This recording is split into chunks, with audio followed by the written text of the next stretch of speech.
Kasih Bu. Ini kakak saya Bu. Baik, silakan perkenalkan diri saudara.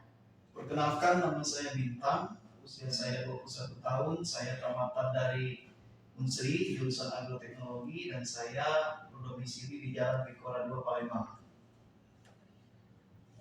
Ya baik, apakah saudara sudah siap untuk wawancara? Saya sudah siap. Oke, waktu wawancara ini mungkin berlangsung lama. Jadi saya mohon izin untuk melakukan proses perekaman. Ini penting sebagai laporan kami ke pihak atasan. Kita langsung masuk ke pertanyaan ya. Mengapa saudara memutuskan untuk melamar pekerjaan di perusahaan kami? Perusahaan Ibu ini sesuai dengan jurusan yang saya ambil sewaktu kuliah, yaitu agroteknologi, yaitu jurusan kami ini mempelajari tentang teknologi di bidang pertanian. Sedangkan perusahaan Ibu yaitu Pusri itu kan perusahaan industri pupuk. Jadi memang linear dan sama dengan jurusan yang saya tempuh di universitas kemarin. Hal apa yang membuat Anda tertarik untuk masuk ke perusahaan ini? Hal yang membuat saya tertarik ya yang sudah saya sebutkan tadi Bu, karena ini pertama sesuai dengan jurusan yang saya ambil, dan yang kedua itu saya memang sudah sejak lama ingin bekerja, cita-cita saya bekerja di perusahaan Ibu. Jadi memang itu sudah tujuan saya sejak lama, dan dua alasan itulah yang membuat saya tertarik ingin melamar di perusahaan Ibu. Sebutkan dua hal yang memotivasi saudara dalam bekerja.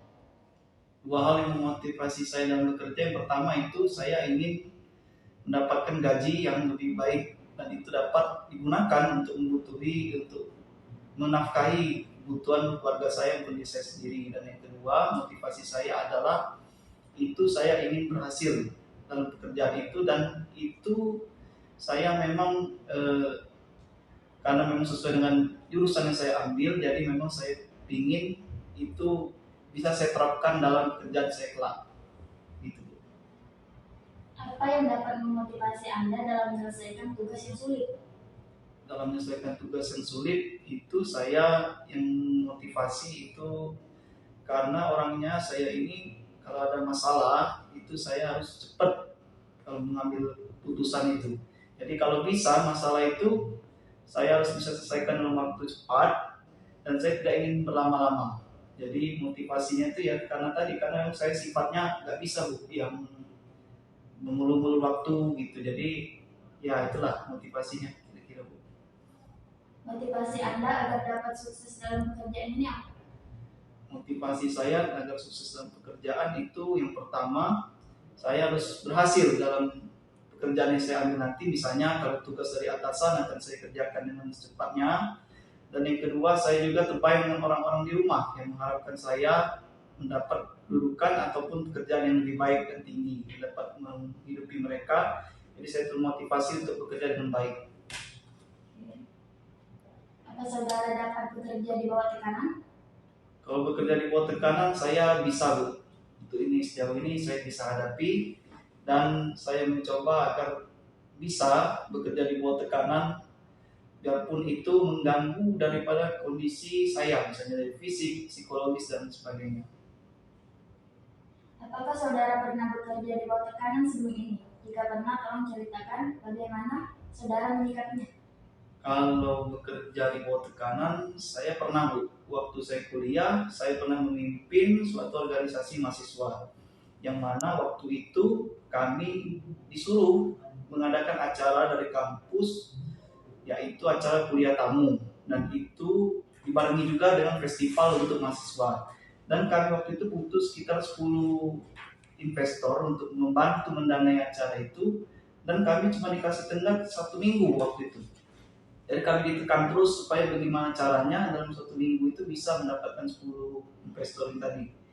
Nah, memang saya awalnya agak pusing Bu, tapi saya berkoordinasi dengan teman-teman dan berusaha juga. Alhamdulillah itu bisa didapatkan, memang biarpun waktunya agak mepet waktu itu, tapi saya bisa atasi Bu dan lewati hal itu. Lingkungan kerja seperti apa yang saudara inginkan agar saudara itu bisa nyaman dalam kerja? Lingkungan kerja itu yang pertama itu saya itu lingkungan dengan teman dan atasan yang suportif dan selalu mendukung saya, yang dapat diajak berkoordinasi dan bekerjasama dalam menjalankan tugas. itu sudah cukup bagi saya, dan juga lingkungan kantornya juga yang enak dan nyaman Bu. Ya itulah faktor-faktor yang bisa membuat saya nyaman dalam bekerja. Bagaimana jika misalnya ada kritik yang tertuju pada saudara?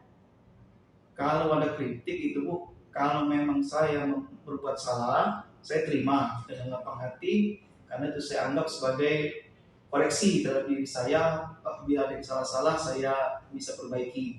Akan tetapi kalau misalnya kritiknya itu tidak berdasar Bu, emosional dan lebih ke ujaran kebencian, ya saya melawan lah Bu.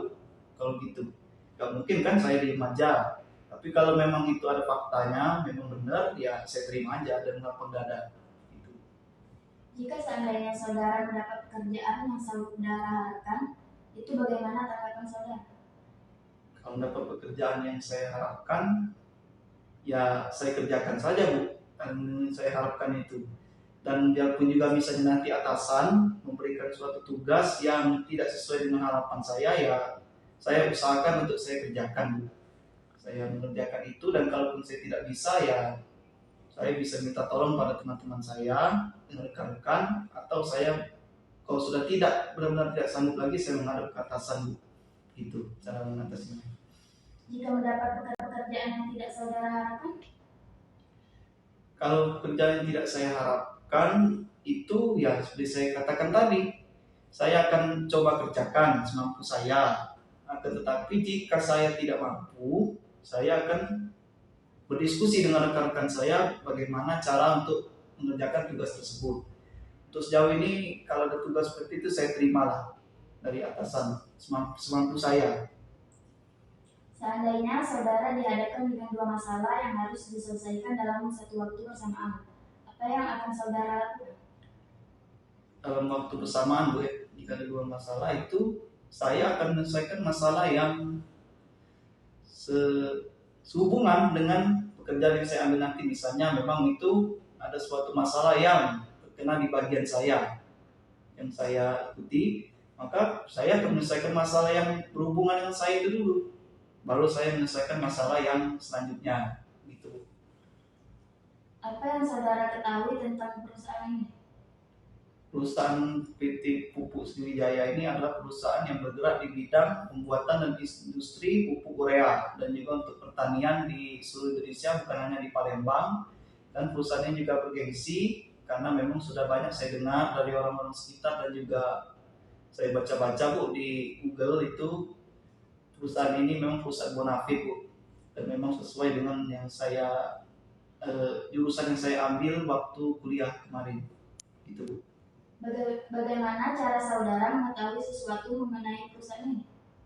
Cara saya mengetahui sesuatu itu, yang pertama saya mendengar dari teman-teman Bu, teman-teman saya, dari keluarga juga, dan juga masyarakat. Dan itu saya juga lihat di Google Bu, saya cari-cari dulu kan websitenya, saya buka-buka dulu, saya baca visi misi dan sebagainya, itu bergerak di bidang apa, saya tahunya dari situ Bu.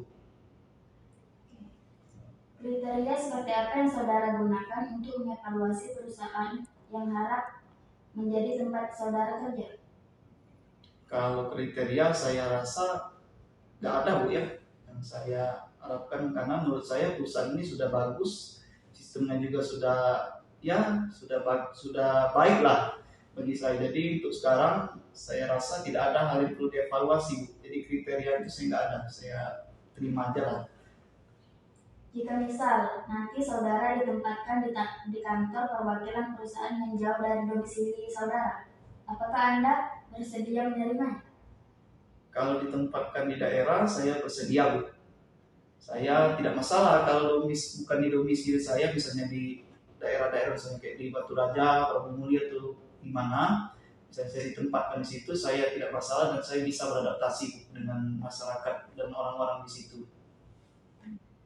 Seandainya jika ada pengalihan tanggung jawab pada pekerjaan yang saudara pegang, bagaimana saudara menyikapinya?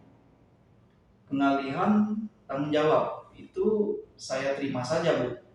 Kalau ada pengalihan tanggung jawab, misalnya dari atasan berikan saya pengalihan tanggung jawab, ya saya rasa tidak masalah, asal bisa saya kerjakan dan saya mampu, ya insya Allah saya tetap bisa kerjakan Bu, yang biarpun itu dari dialihkan.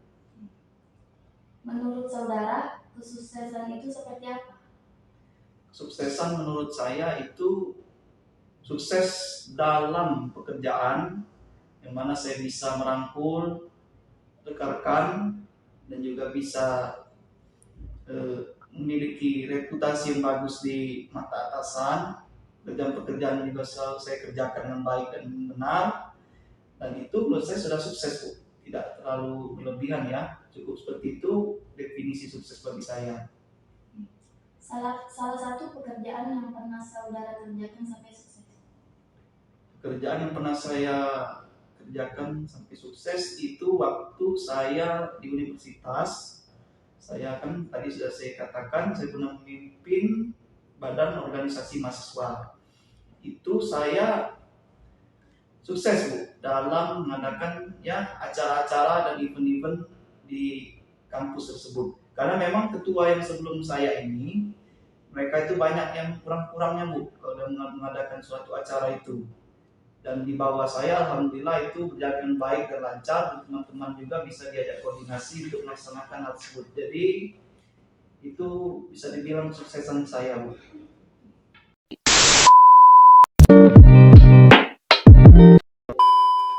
Baiklah, saudara minta, Iya. coba tolong ceritakan situasi di mana saudara pernah memiliki masalah dengan pengambilan keputusan. Saya pernah, Pak, mengalami masalah pengambilan keputusan itu waktu saya memimpin organisasi. Itu teman saya ada yang melakukan pelanggaran, Pak.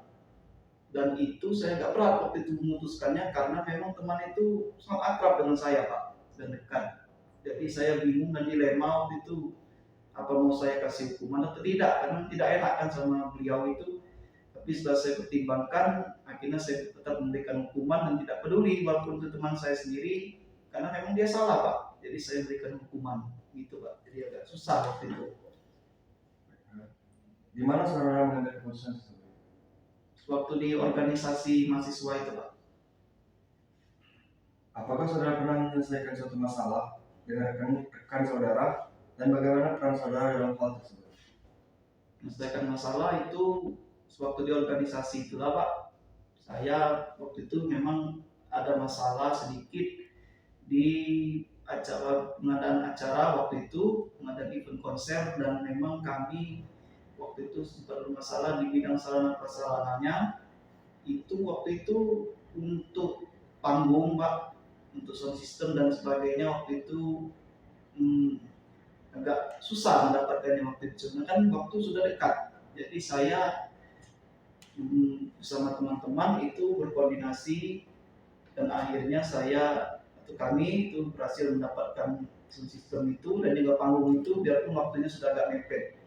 Dan saya berperan waktu itu karena saya ketuanya, jadi saya yang mencari-cari dengan teman-teman saya membantu itu, merekomendasikan, oh ini daftar tempatnya, dan kita datangi dan kita negosiasi, akhirnya bisa dapat, Pak, itu. Bagaimana apabila ada senior kamu di organisasi yang menentang keputusan Anda? Kalau saya gini, Pak, kalau ada kakak tingkat yang menentang, itu saya komunikasikan dengan beliau itu, salah saya di mana gitu, Pak. Nah, kalau misalnya memang jelas dan terbukti memang saya salah, saya terima saja, Pak. Oke, berarti itu saran saya memang, dan memang saya harus mengoreksi diri saya dan memperbaiki kesalahan tersebut. Akan tetapi kalau misalnya memang itu tidak ada buktinya dan memang itu cuma fitnah, ya saya ngomongin saja, Pak, sama kakak itu kan begitu. Kenapa kok ada omongan-omongan begini? Nah, itu harus diselesaikan, Pak, begitu kalau saya. Terus bagaimana jika saudara diminta mendapatkan permasalahan pada saat memecahkan suatu masalah, kesulitan? Kalau kesulitan dalam memecah masalah, saya dipetakan lagi, Pak, masalah itu apa. Jadi saya diajarkan dulu waktu sekolah itu ada namanya mind mapping, jadi saya pecahkan dulu dan petakan dulu masalah itu apa-apa saja. Nah, nanti saya selesaikan satu-satu, Pak, dari masalah itu. Nah, untuk sejauh ini, untuk kalau ada kesulitan, itulah cara yang saya gunakan. Jadi saya petakan dulu masalahnya apa-apa. Nah, nanti kalau sudah tahu poin-poinnya, itu bisa saya selesaikan satu-satu, Pak. Terus bisakah saudara Bintang menyebutkan kekurangan dan kelebihan saudara? Kelebihan saya itu saya bisa berkomunikasi dengan lancar baik Pak. Yang kedua saya juga bisa humble bersama teman-teman. Dan untuk kekurangan itu saya memang saya akui saya ini orangnya agak kurang sabaran Pak. Saya kurang sabaran, jadi kalau ada misalnya tenggat waktu atau ada apa itu yang udah mepet-mepet gitu, saya harus cepetan gitu Pak. Pertama nggak sabaran, yang kedua saya ini terkadang ya suka emosian lah dengan teman-teman, suka labil gitu tanpa alasan yang jelas. Tapi itu kadang-kadang bisa saya kendalikan Pak. Baiklah, apakah saudara pernah menghadapi suatu kegagalan dan kelemahan apa yang muncul dari diri saudara? Kegagalan pernah Pak. Saya pernah gagal waktu itu dalam mengadakan event acara lagi, pernah itu satu saya pernah gagal. Dan kelemahan itu saya waktu itu saya ini jadi menarik diri sementara gitu Pak, dari meninggalkan teman-teman saya itu saya ngurung diri dalam kamar di rumah saja, saya gak kuliah udah karena stres mikir kok ini bisa gagal gitu, padahal kan persiapannya sudah mateng dan sebagainya banyak lah. Nah itu kelemahan saya gitu Pak, kalau ada yang gagal itu saya biasanya menarik diri dari teman-teman orang sekitar saya Pak. Gitu. Lanjut, dalam mengambil suatu keputusan, siapakah sosok yang paling mempengaruhi dari diri saudara? Kalau sosok itu tidak ada Pak, kalau saya itu saya sendiri. Cuman memang kalau dalam misalnya ini kalau dalam keluarga atau apa itu orang tua saya Pak yang jadi patokan saya. Bukan patokan sih, itu figur Pak, figur yang saya jadikan panutan atau dalam mengambil suatu keputusan, dan saya juga minta nasihat mereka bagaimana cara mengambil keputusan yang baik, dan itu karena saya yakin orang tua itu memberikan berkah pada orang tua pada anak-anaknya gitu. Oke. Terus sebutkan bagaimana kepribadian saudara. Kepribadian saya ini orangnya sejujurnya saya ini pendiam Pak, orangnya tidak terlalu banyak ngomong, dan saya juga ini Pak, saya ini orangnya yang pendiam, saya yang jarang ngomong, saya juga agak ramah sama orang, dan memang saya ini kadang-kadang orangnya emosinya suka meledak Pak, kadang marah gitu. Nah, tapi memang itu bisa saya kendalikan Pak pada situasi yang biasa-biasa saja ya, kan nggak enak kalau marah-marah gitu Pak. Tapi kalau untuk yang menggambarkan diri saya ini orangnya nggak terlalu banyak ngomong, dan saya juga pendiam memang gitu Pak. Menurut saudara, untuk menjadi suatu pimpinan, kualitas apa yang perlu dibutuhkan? Pimpinan yang berkualitas menurut saya yang pertama itu bisa mengayomi anak buahnya dan rekan-rekannya dengan baik. Yang kedua memang dapat dijadikan panutan bagi kami, misalnya nanti ketika dapat bagian di kantor dapat jadi panutan. Dan yang ketiga memang bisa memberi kami masukan, nasihat, ataupun dia tegas dalam memimpin ataupun mengambil suatu keputusan gitu. Nanti semisal saudara Bintang menjadi pimpinan di perusahaan ini, bagaimana cara saudara menegur dan memberikan supaya anak buahnya disiplin? Bagaimana? Kalau saya jadi pimpinan Pak, itu saya panggil dulu anak buah saya itu ke ruangan saya bicarakan baik-baik apa yang menjadi kesalahan dari dia, dan kalau memang ya tidak terlalu berat kesalahan itu saya kira cukup nasihat saya sudah cukup. Tapi kalau sudah berat itu bisa saya berikan hukuman yang telah ditetapkan oleh perusahaan. Itu yang jelas saya panggil dulu Pak, ya mungkin kan saya rame-rame saya marahin gitu Pak. Atasan seperti apa yang Anda inginkan dari perusahaan ini? Atasan yang saya inginkan itu yang baik, yang mengayomi dan dapat menjadi sosok panutan bagi kami anak buahnya, dan tidak terlalu banyak ulah Pak. Baiklah, bagaimana jika ada atasan saudara yang otoriter terhadap Anda? Bagaimana Anda menanggapi?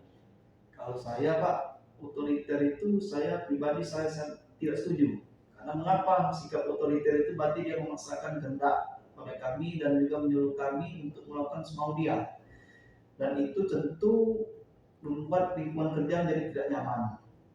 Dan kalau saya itu Pak, itu saya laporkan kalau ada atasan yang seperti itu dan arahnya ke otoriter, itu saya laporkan ke pihak yang lebih tinggi lagi dari beliau itu. Jadi bisa ditindak atau diproses oleh perusahaan bagaimana atasan seperti itu, karena memang itu akan menciptakan lingkungan yang kurang nyaman di perusahaan dan juga di lingkup kantor gitu Pak. Baiklah, pertanyaan terakhir, bagaimana jika ada rekan atau bawahan Anda yang susah untuk diajak bekerja sama? Kalau ada rekan yang susah diajak bekerja sama, saya tentu akan mendampingi dia dulu. Dalam arti begini Pak, saya ajak dulu dia itu maunya dia itu seperti apa Pak. Kalau dia tidak mau diajak berkoordinasi, nah, setelah kita tahu apa alasannya, kalau memang dia ya mungkin atau dia tidak mampu atau bagaimana, ya kita omongin aja lah Pak. Tapi kalau misalnya memang dia tidak mau, memang dari dia yang sudah nggak mau, tidak ada niat untuk berkoordinasi untuk kerjasama, ya saya tinggalkan Pak orang seperti itu. Selagi bisa diajak ngobrol, diajak diskusi, ya saya kira bisa Pak. Itu. Oke, terima kasih Saudara Bintang sudah menjawab pertanyaan dari saya. Nanti informasi selanjutnya akan saya kabarin media. Ya, terima kasih Pak.